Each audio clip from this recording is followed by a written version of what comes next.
A Haunted Island by Algernon Blackwood. The following events occurred on a small island of isolated position in a large Canadian lake, to whose cool waters the inhabitants of Montreal and Toronto flee for rest and recreation in the hot months. It is only to be regretted that events of such peculiar interest to the genuine student of the psychical should be entirely uncorroborated. Such, unfortunately, however, is the case. Our own party of nearly 20 had returned to Montreal that yen day, and I was left in solitary possession for a week or two longer, in order to accomplish some important reading for the law, which I had foolishly neglected during the summer. It was late in September, and the big trout and maskinonge were stirring themselves in the depths of the lake, and beginning slowly to move up to the surface waters as the north winds and early frosts lowered their temperature. Already the maples were crimson and gold, and the wild laughter of the loons echoed in sheltered bays that never knew their strange cry in the summer. With a whole island to oneself, a 2-story cottage, a canoe, and only the chipmunks and the farmer's weekly visit with eggs and bread to disturb one, the opportunities for hard reading might be very great. It all depends. The rest of the party had gone off with many warnings to beware of Indians, and not to stay late enough to be the victim of a frost that thinks nothing of 40 below zero. After they had gone, the loneliness of the situation made itself unpleasantly felt. There were no other islands within 6 or 7 miles, and though the mainland forests lay a couple of miles behind me, they stretched for a very great distance, unbroken by allied signs of human habitation. But, though the island was completely deserted and silent, the rocks and trees that had echoed human laughter and voices almost every hour of the day for 2 months could not fail to retain some memories of it all, and I was not surprised to fancy I heard a shout or a cry as I passed from rock to rock, and more than once to imagine that I heard my own name called aloud. In the cottage there were 6 tiny little bedrooms divided from one another by plain unvarnished partitions of pine. A wooded bedstead, a mattress, and a chair stood in each room, but I only found 2 mirrors, and one of these was broken. The boards creaked a good deal as I moved about, and the signs of occupation were so recent that I could hardly believe I was alone. I half expected to find someone left behind, still trying to crowd into a box more than it would hold. The door of one room was stiff, and refused for a moment to open, and it required very little persuasion to imagine someone was holding the handle on the inside, and that when it opened I should meet a pair of human eyes. A thorough search of the floor led me to select as my own sleeping quarters a little room with a diminutive balcony over the veranda roof. The room was very small, but the bed was large, and had the best mattress of them all. It was situated directly over the sitting room where I should live and do my reading, and the miniature window looked out to the rising sun. With the exception of a narrow path which led from the front door and veranda through the trees to the boat landing, the island was densely covered with maples, hemlocks, and cedars. The trees gathered in round the cottage so closely that the slightest wind made the branches scrape the roof and tap the wooden walls. A few moments after sunset the darkness became impenetrable, and 10 yards beyond the glare of the lamps that shone through the sitting-room windows, of which there were 4, you could not see an inch before your nose, nor move a step without running up against a tree. The rest of that day I spent moving my belongings from my tent to the sitting-room, taking stock of the contents of the larder, and chopping enough wood for the stove to last me a week. After that, just before sunset, I went round the island a couple of times in my canoe for precaution's sake. I had never dreamed of doing this before, but when a man is alone, he does things that never occur to him when he is one of a large party. How lonely the island seemed when I landed again! The sun was down, and twilight is unknown in these northern regions. The darkness comes up at once. The canoe safely pulled up and turned over on her face. I groped my way up the little narrow pathway to the veranda. The The 6 lamps were soon burning merrily in the front room, but in the kitchen, where I dined, the shadows were so gloomy, and the lamplight so inadequate, that the stars could be seen peeping through the cracks between the rafters. I turned in early that night. Though it was calm and there was no wind, the creaking of my bedstead and the musical gurgle of the water over the rocks below were not the only sounds that reached my ears. As I lay awake, the appalling emptiness of the house grew upon me. The corridors and vacant rooms seemed to echo innumerable footsteps, shufflings, the rustle of skirts, and a constant undertone of whispering. When sleep at length overtook me, the breathings and noises, however, passed gently to mingle with the voices of my dreams. A week passed by, and the reading progressed favourably. On the 10th day of my solitude, a strange thing happened. I awoke after a good night's sleep to find myself possessed with a marked repugnance for my room. The air seemed to stifle me. The more I tried to define the cause of this dislike, the more unreasonable it appeared. There was something about the room that made me afraid. Absurd as it seems, this feeling clung to me obstinately while dressing, and more than once I caught myself shivering, and conscious of an inclination to get out of the room as quickly as possible. The more I tried to laugh it away, the more real it became, and when at last I was dressed and went out into the passage and downstairs into the kitchen, it was with feelings of relief, such as I might imagine would accompany one's escape from the presence of a dangerous, contagious disease. While cooking my breakfast, I carefully recalled every night spent in the room, in the hope that I might, in some way, connect the dislike I now felt with some disagreeable incident that had occurred in it. But the only thing I could recall was one stormy night when I suddenly awoke and heard the boards creaking so loudly in the corridor that I was convinced there were people in the house. So certain was I of this, that I had descended the stairs, gun in hand, only to find the doors and windows securely fastened, and the mice and black beetles in sole possession of the floor. This was certainly not sufficient to account for the strength of my feelings. The morning hours I spent in steady reading, and when I broke off in the middle of the day for a swim and luncheon, I was very much surprised, if not a little alarmed, to find that my dislike for the room had, if anything, grown stronger. Going upstairs to get a book, I experienced the most marked aversion to entering the room, and while within, I was conscious all the time of an uncomfortable feeling that was half uneasiness and half apprehension. The result of it was that, instead of reading, I spent the afternoon on the water paddling and fishing, and when I got home about sundown, brought with me 6 delicious black bass for the supper table and the larder. As sleep was an important matter to me at this time, I had decided that if my aversion to the room was so strongly marked on my return as it had been before, I would move my bed down into the sitting-room and sleep there. This was, I argued, in no sense a concession to an absurd and fanciful fear, but simply a precaution to ensure a good night's sleep. A bad night involved the loss of the next day's reading, a loss I was not prepared to incur. I accordingly moved my bed downstairs into a corner of the sitting-room facing the door, and was moreover uncommonly glad when the operation was completed, and the door of the bedroom closed finally upon the shadows, the silence, and the strange fear that shared the room with them. The croaking stroke of the kitchen clock sounded the hour of 8 as I finished washing up my few dishes, and closing the kitchen door behind me, passed into the front room.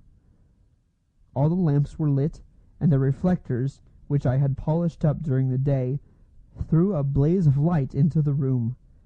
Outside the night was still and warm. Not a breath of air was stirring.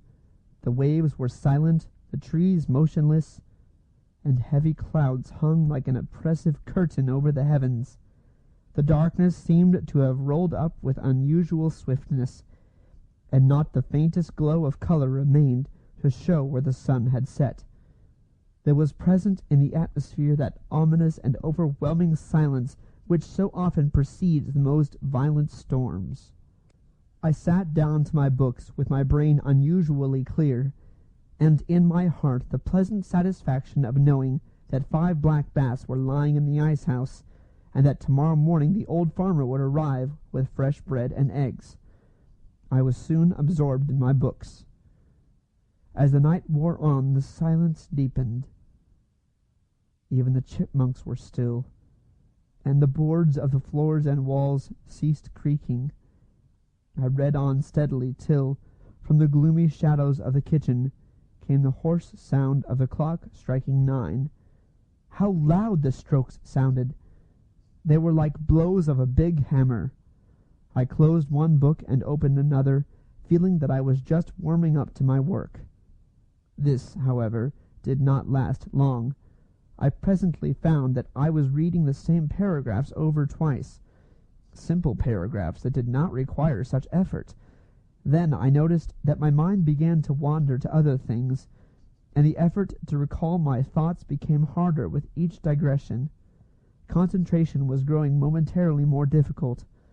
Presently I discovered that I had turned over 2 pages instead of 1, and had not noticed my mistake until I was well down the page. This was becoming serious. What was the disturbing influence? It could not be physical fatigue.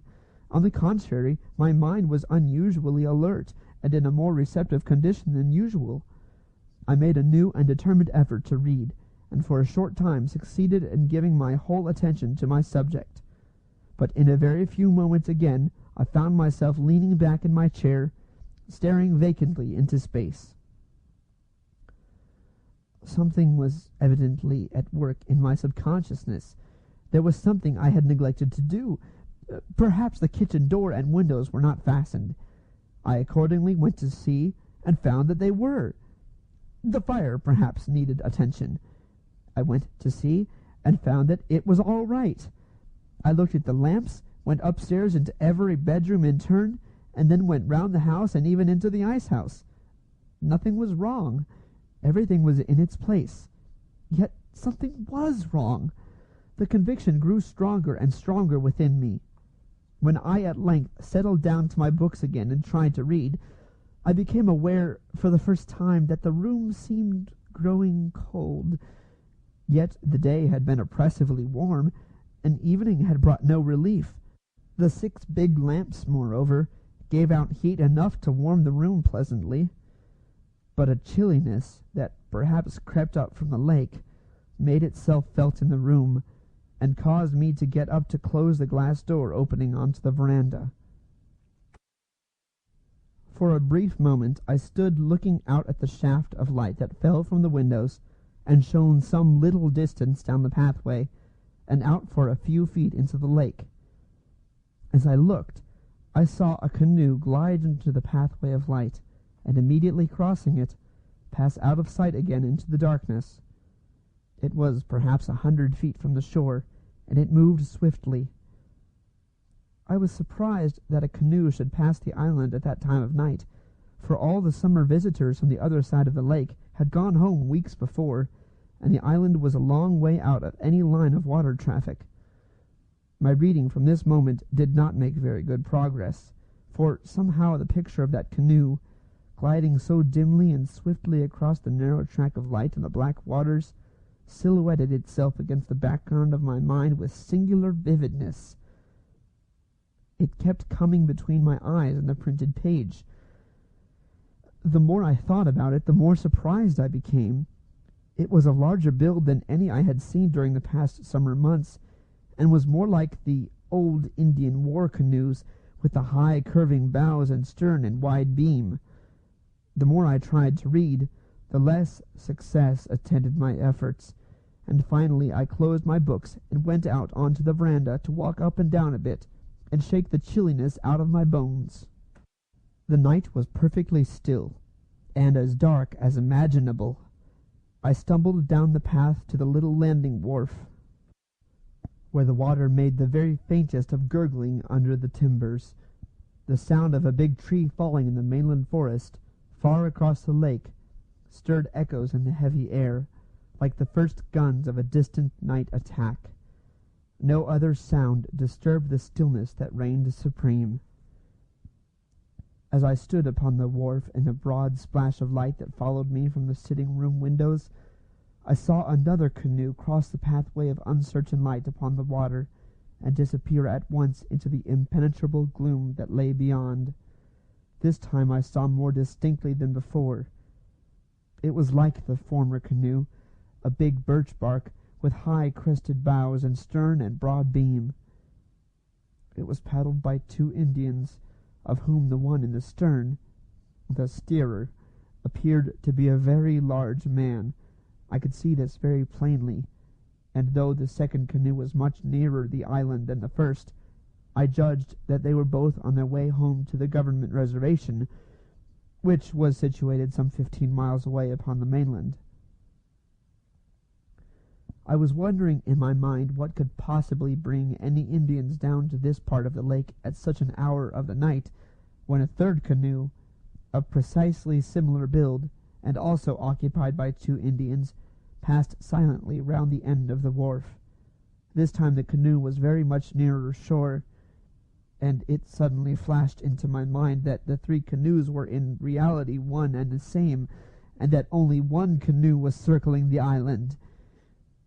This was by no means a pleasant reflection, because if it were the correct solution of the unusual appearance of the 3 canoes in this lonely part of the lake at so late an hour, the purpose of the 2 men could only reasonably be considered to be in some way connected with myself. I had never known of the Indians attempting any violence upon the settlers who shared the wild, inhospitable country with them.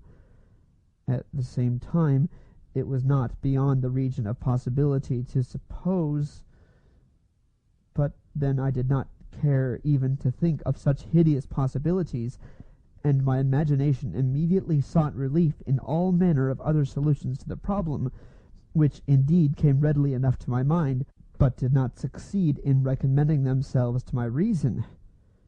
Meanwhile, by a sort of instinct, I stepped back out of the bright light in which I had hitherto been standing, and waited in the deep shadow of a rock to see if the canoe would again make its appearance. Here I could see, without being seen, and the precaution seemed a wise one. After less than 5 minutes, the canoe, as I had anticipated, made its 4th appearance. This time it was not 20 yards from the wharf, and I saw that the Indians meant to land. I recognized the 2 men as those who had passed before, and the steerer was certainly an immense fellow. It was unquestionably the same canoe. There could be no longer any doubt that for some purpose of their own the men had been going round and round the island for some time, waiting for an opportunity to land. I strained my eyes to follow them in the darkness, but the night had completely swallowed them up, and not even the faintest swish of the paddles reached my ears as the Indians plied their long and powerful strokes. The canoe would be round again in a few moments, and this time it was possible that the men might land. It was well to be prepared. I knew nothing of their intentions, and 2 to 1, when the 2 are big Indians, late at night on a lonely island, was not exactly my idea of a pleasant intercourse. In a corner of the sitting-room, leaning up against the back wall, stood my Marlin rifle, with 10 cartridges in the magazine, and one lying snugly in the greased breech. There was just time to get up to the house and take up a position of defense in that corner. Without an instant's hesitation, I ran up to the veranda, carefully picking my way among the trees, so as to avoid being seen in the light. Entering the room, I shut the door leading to the veranda, and as quickly as possible turned out every one of the 6 lamps. To be in a room so brilliantly lighted, where my every movement could be observed from outside, while I could see nothing but impenetrable darkness at every window, was by all laws of warfare an unnecessary concession to the enemy. And this enemy, if enemy it was to be, was far too wily and dangerous to be granted any such advantages. I stood in the corner of the room, with my back against the wall, and my hand on the cold rifle barrel. The table, covered with my books, lay between me and the door, but for the first few minutes after the lights were out, the darkness was so intense that nothing could be discerned at all. Then, very gradually, the outline of the room became visible, and the framework of the windows began to shape itself dimly before my eyes. After a few minutes the door, its upper half of glass, and the two windows that looked out upon the front veranda became specially distinct, and I was glad that this was so, because if the Indians came up to the house I should be able to see their approach and gather something of their plans. Nor was I mistaken, for there presently came to my ears the peculiar hollow sound of a canoe landing and being carefully dragged up over the rocks. The paddles I distinctly heard being placed underneath, and the silence that ensued thereupon I rightly interpreted to mean that the Indians were stealthily approaching the house. While it would be absurd to claim that I was not alarmed, even frightened, at the gravity of the situation and its possible outcome, I speak the whole truth when I say that I was not overwhelmingly afraid for myself. I was conscious that even at this stage of the night I was passing into a psychical condition in which my sensations seemed no longer normal.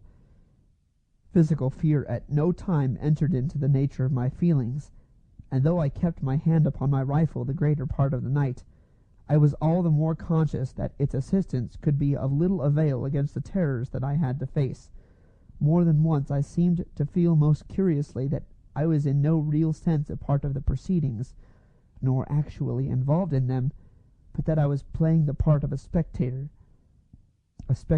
moreover, on a psychic rather than on a material plane.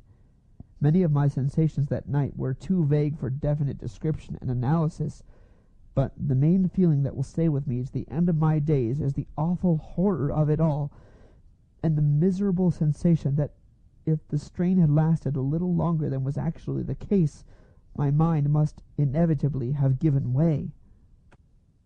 Meanwhile I stood still in my corner and waited patiently for what was to come. The house was as still as the grave, but the inarticulate voices of the night sang in my ears, and I seemed to hear the blood running in my veins and dancing in my pulses. If the Indians came to the back of the house, they would find the kitchen door and window securely fastened. They could not get in there without making considerable noise, which I was bound to hear. The only mode of getting in was by means of the door that faced me, and I kept my eyes glued on that door without taking them off for the smallest fraction of a second. My sight adapted itself every minute better to the darkness. I saw the table that nearly filled the room and left only a narrow passage on each side. I could also make out the strange backs of the wooden chairs pressed up against it, and could even distinguish my papers and inkstand lying on the white oilcloth covering. I thought of the gay faces that had gathered round that table during the summer, and I longed for the sunlight as I had never longed for it before. Less than 3 feet to my left the passageway led to the kitchen, and the stairs leading to the bedrooms above commenced in this passageway, but almost in the sitting room itself. Through the windows I could see the dim, motionless outlines of the trees. Not a leaf stirred, not a branch moved. A few moments of this awful silence, and then I was aware of a soft tread on the boards of the veranda, so stealthy that it seemed an impression directly on my brain rather than upon the nerves of hearing. Immediately afterwards a black figure darkened the glass door, and I perceived that a face was pressed against the upper panes. A shiver ran down my back, and my hair was conscious of a tendency to rise and stand at right angles to my head. It was the figure of an Indian, broad-shouldered and immense. Indeed, the largest figure of a man I have ever seen outside of a circus hall. By some power of light that seemed to generate itself in the brain, I saw the strong dark face, with the aquiline nose and high cheekbones flattened against the glass. The direction of the gaze I could not determine, but faint gleams of light as the big eyes rolled round and showed their whites told me plainly that no corner of the room escaped their searching. For what seemed fully 5 minutes, the dark figure stood there, with the huge shoulders bent forward so as to bring the head down to the level of the glass, while behind him, though not nearly so large, the shadowy form of the other Indian swayed to and fro like a bent tree. While I waited in an agony of suspense and agitation for the next movement, little currents of icy sensation ran up and down my spine, and my heart seemed alternately to stop beating and then start off again with terrifying rapidity. They must have heard its thumping and the singing of the blood in my head.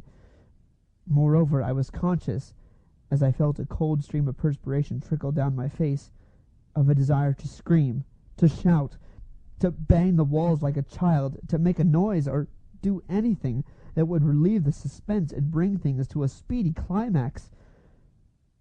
It was probably this inclination that led me to another discovery, for when I tried to bring my rifle from behind my back to raise it and have it pointed at the door ready to fire, I found that I was powerless to move. The muscles, paralyzed by this strange fear, refused to obey the will. Here, indeed, was a terrifying complication. There was a faint sound of rattling at the brass knob, and the door was pushed open a couple of inches. A pause of a few seconds, and it was pushed open still further. Without a sound of footsteps that was appreciable to my ears, the two figures glided into the room, and the man behind gently closed the door after him. They were alone with me between the four walls. Could they see me standing there, so still and straight in my corner? Had they, perhaps, already seen me?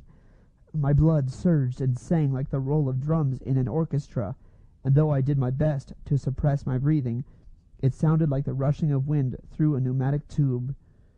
My suspense as to the next move was soon at an end, only, however, to give place to a new and keener alarm. The men had hitherto exchanged no words and no signs, but there were general indications of a movement across the room, and whichever way they went, they would have to pass round the table. If they came my way, they would have to pass within 6 inches of my person. While I was considering this very disagreeable possibility, I perceived that the smaller Indian, smaller by comparison, suddenly raised his arm and pointed to the ceiling. The other fellow raised his head and followed the direction of his companion's arm. I began to understand at last. They were going upstairs, and the room directly overhead to which they pointed had been, until this night, my bedroom. It was the room in which I had experienced that very morning so strange a sensation of fear, and but for which I should then have been lying asleep in the narrow bed against the window. The Indians then began to move silently around the room. They were going upstairs, and they were coming round my side of the table. So stealthy were their movements that, but for the abnormally sensitive state of the nerves, I should never have heard them. As it was, their cat-like tread was distinctly audible. Like two monstrous black cats they came round the table toward me, and for the first time I perceived that the smaller of the two dragged something along the floor behind him. As it trailed along over the floor with a soft, sweeping sound, I somehow got the impression that it was a large dead thing with outstretched wings, or a large, spreading cedar branch. Whatever it was, I was unable to see it even in outline, and I was too terrified, even had I possessed the power over my muscles, to move my neck forward in the effort to determine its nature. Nearer and nearer they came. The leader rested a giant hand upon the table as he moved. My lips were glued together, and the air seemed to burn in my nostrils. I tried to close my eyes, so that I might not see as they passed me, but my eyelids had stiffened and refused to obey. Would they never get by me? Sensation seemed almost to have left my legs, and it was as if I were standing on mere supports of wood or stone. Worse still, I was conscious that I was losing the power of balance, the power to stand upright, or even to lean backwards against the wall.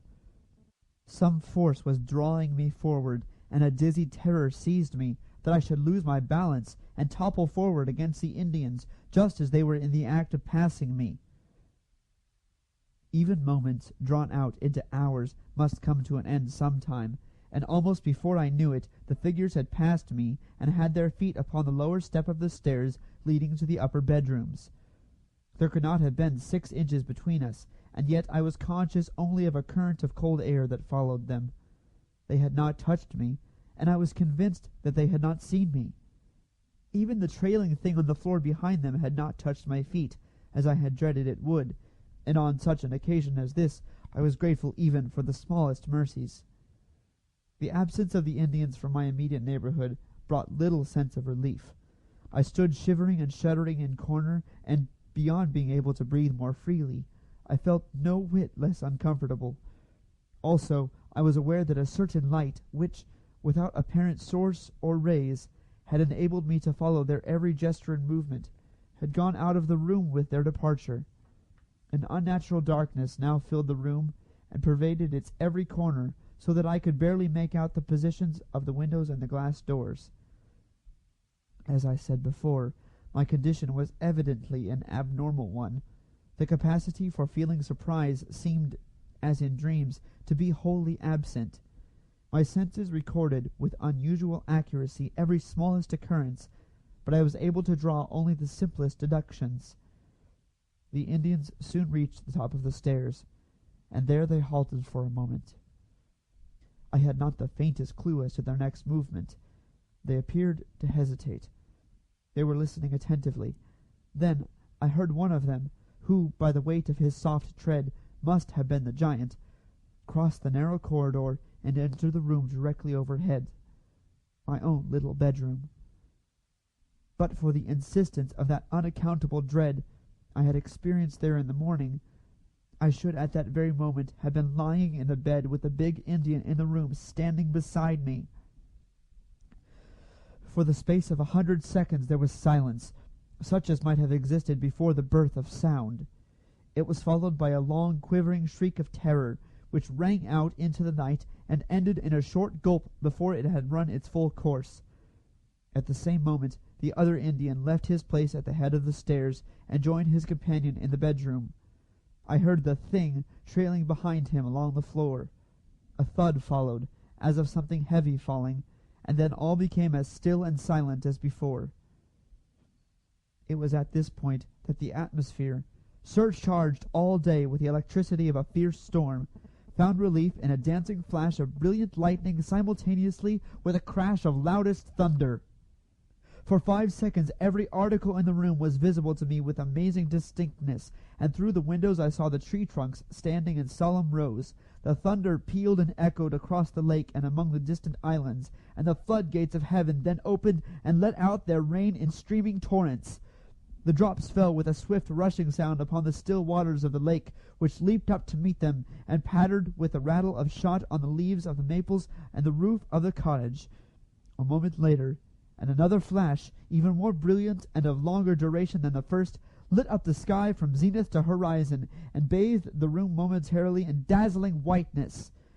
I could see the rain glistening on the leaves and branches outside. The wind rose suddenly, and in less than a minute the storm that had been gathering all day burst forth in its full fury. Above all the noisy voices of the elements, the slightest sounds in the room overhead made themselves heard, and in the few seconds of deep silence that followed the shriek of terror and pain, I was aware that the movements had commenced again. The men were leaving the room and approaching the top of the stairs. A short pause, and they began to descend. Behind them, tumbling from step to step, I could hear that trailing thing being dragged along. It had become ponderous. I awaited their approach with a degree of calmness, almost of apathy, which was only explicable on the ground that, after a certain point, nature applies her own anesthetic, and a merciful condition of numbness supervenes. On they came, step by step, nearer and nearer, with the shuffling sound of the burden behind growing louder as they approached. They were already halfway down the stairs, when I was galvanized afresh into a condition of terror by the consideration of a new and horrible possibility. It was the reflection that if another vivid flash of lightning were to come when the shadowy procession was in the room, perhaps when it was actually passing in front of me, I should see everything in detail, and worse, be seen myself. I could only hold my breath and wait. wait while the minutes lengthened into hours, and the procession made its slow progress round the room. The Indians had reached the foot of the staircase. The form of the huge leader loomed in the doorway of the passage, and the burden, with an ominous thud, had dropped from the last step to the floor. There was a moment's pause, while I again saw the Indian turn and stoop to assist his companion. Then the procession moved forward again, entered the room close on my left, and began to move slowly round my side of the table. The leader was already beyond me, and his companion, dragging on the floor behind him the burden, whose confused outline I could dimly make out, was exactly in front of me, when the cavalcade came to a dead halt. At the same moment, with the strange suddenness of thunderstorms, the splash of the rain ceased altogether, and the wind died away into utter silence. For the space of 5 seconds my heart seemed to stop beating, and then the worst came. A double flash of lightning lit up the room and its contents with merciless vividness. The huge Indian leader stood a few feet past me on my right. One leg was stretched forward in the act of taking a step. His immense shoulders were turned towards his companion, and in all their magnificent fierceness I saw the outline of his features. His gaze was directed upon the burden his companion was dragging along the floor, but his profile, with the big aquiline nose, high cheekbone, straight black hair, and bold chin, burnt itself in that brief instant into my brain, never again to fade.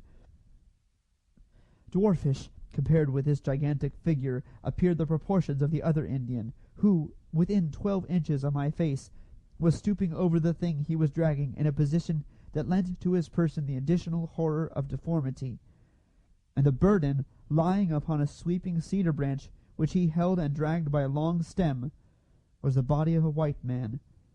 The scalp had been neatly lifted, and blood lay in a broad smear upon the cheeks and forehead.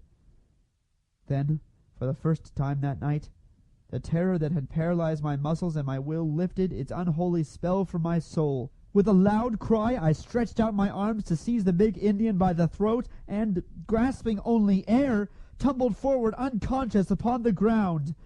I had recognized the body, and the face was my own! It was bright daylight when a man's voice recalled me to consciousness. I was lying where I had fallen, and the farmer was standing in the room with the loaves of bread in his hands. The horror of the night was still in my heart, and as the bluff settler helped me to my feet and picked up the rifle which had fallen with me, with many questions and expressions of condolence, I imagined my brief replies were neither self-explanatory nor even intelligible. That day, after a thorough and fruitless search of the house, I left the island, and went over to spend my last 10 days with the farmer. And when time had come for me to leave, the necessary reading had been accomplished, and my nerves had completely recovered their balance.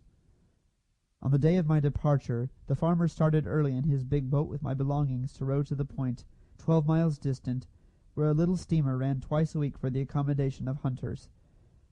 Late in the afternoon I went off in another direction in my canoe, wishing to see the island once again, where I had been the victim of so strange an experience. In due course I arrived there, and made a tour of the island. I also made a search of the little house, and it was not without a curious sensation in my heart that I entered the little upstairs bedroom. There seemed nothing unusual. Just after I re-embarked, I saw a canoe gliding ahead of me around the curve of the island. A canoe was an unusual sight at this time of the year, and this one seemed to have sprung from nowhere.